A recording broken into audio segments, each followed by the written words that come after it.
Tom Smith was a nice young man. He wanted a job, but he couldn't find one. Many people wanted to work, and there weren't many jobs. Tom felt sad because he never had money for clothes or the cinema. When he was younger, Tom wanted to be a footballer. He was good at football, and at tennis, too.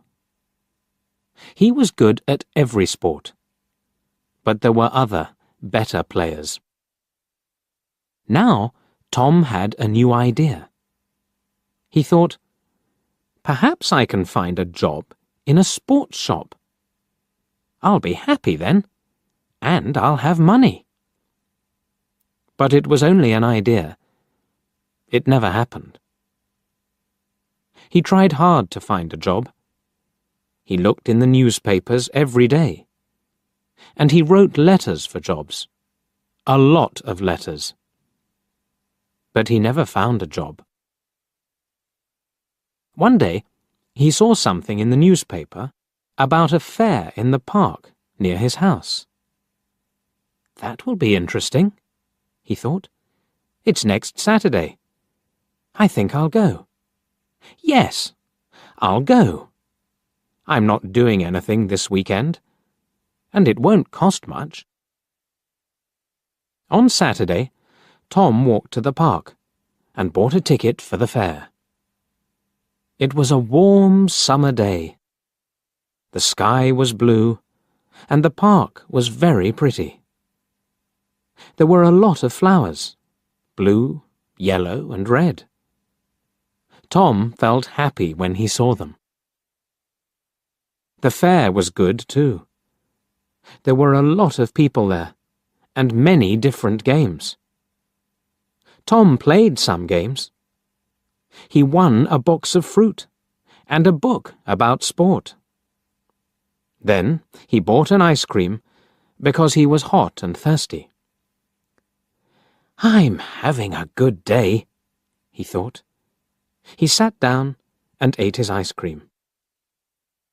Now, what shall I do next? Suddenly, he saw, in large letters, Madam Zelda knows the future. Do you want to know about your future? Come in and talk to Madam Zelda. Tom Smith thought very hard. Shall I go in? He thought. Why not? I'm not afraid of the future. Perhaps it will be interesting. Yes, I'll go in and have a conversation with Madam Zelda. So he went in. It was very dark inside. An old woman with grey hair and a kind face smiled at Tom. Hello, young man, she said. Sit down, and I will tell you about your future. Tom sat down. The old woman looked at some cards on the table. Take 3 cards, she said. Tom took the cards and gave them to her. The woman looked at the cards for a long time. Then she spoke. She didn't smile now. Listen, she said. I have to tell you something very important. Do not go anywhere next Friday. Make a journey next Friday, and you will never arrive. Something will happen on the way. Don't forget now. I can tell you nothing more. Be careful, young man. Tom left. The sun was very hot on his face. He had no more money, and he wanted to go home. I'm not afraid, he thought. I don't go on journeys. I won't go anywhere next Friday. Every day is the same to me. I haven't got a job, so I don't go anywhere. But on Thursday, Tom had a letter. It was an answer to one of his letters. There was a job in a town 30 kilometers away. It was in a sports shop. The boss wanted to meet Tom the next day. Tom felt very happy. I'll have to take a train there, he thought. I can't walk 30 kilometers. Suddenly, he remembered the old woman at the fair, and he felt afraid. "Do not go anywhere next Friday," she told him. "But what can I do?" Tom thought sadly. "I can't lose this job. It's too important to me. I'll have to take the train tomorrow. And what can an old woman know about the future? Nothing." But he wasn't very happy about it, and he didn't sleep well that night. The next day was Friday, and Tom went to the station. He bought a ticket at the ticket office. The train arrived, and he climbed on it. An old man sat down next to Tom. His face was intelligent under his white hair. He had a bad leg, and Tom felt sorry for him.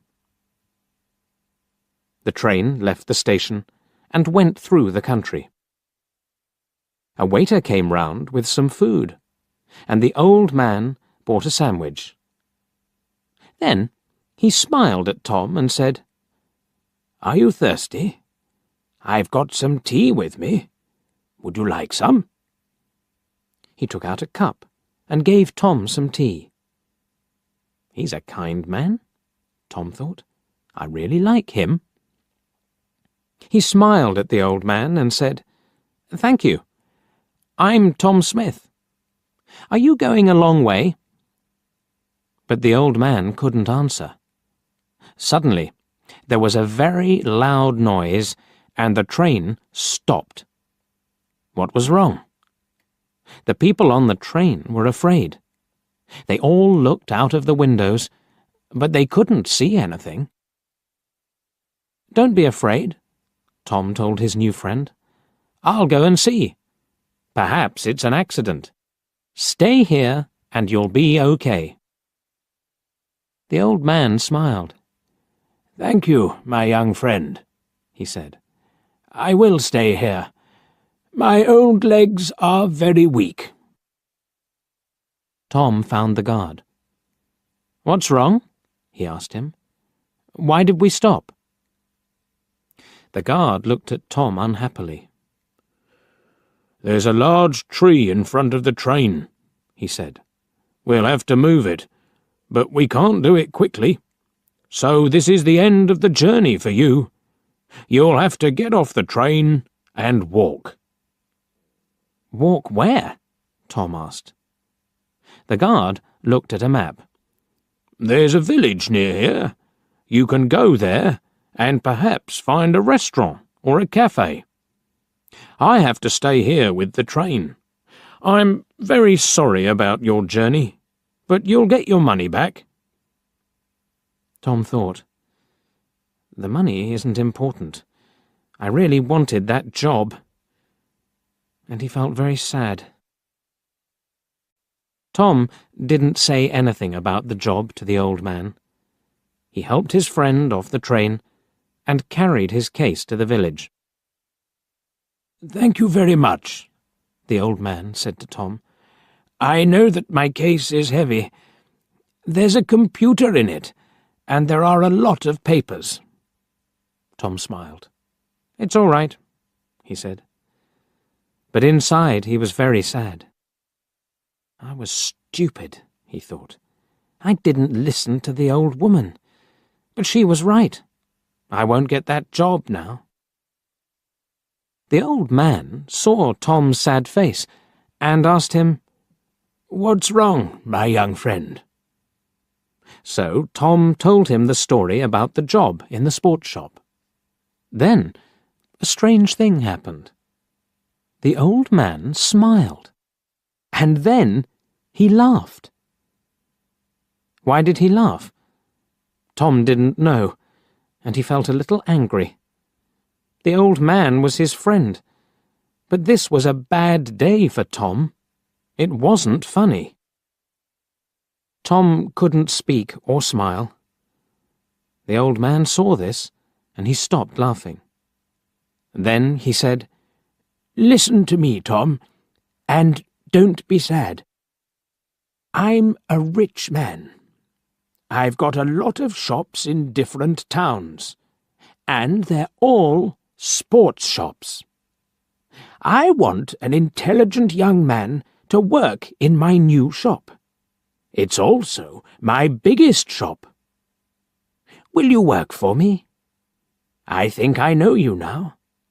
You were very kind to me on the train. You're the right person for the job. What's your answer?"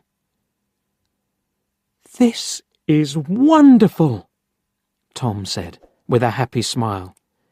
"This is the best day of my life. Not the worst."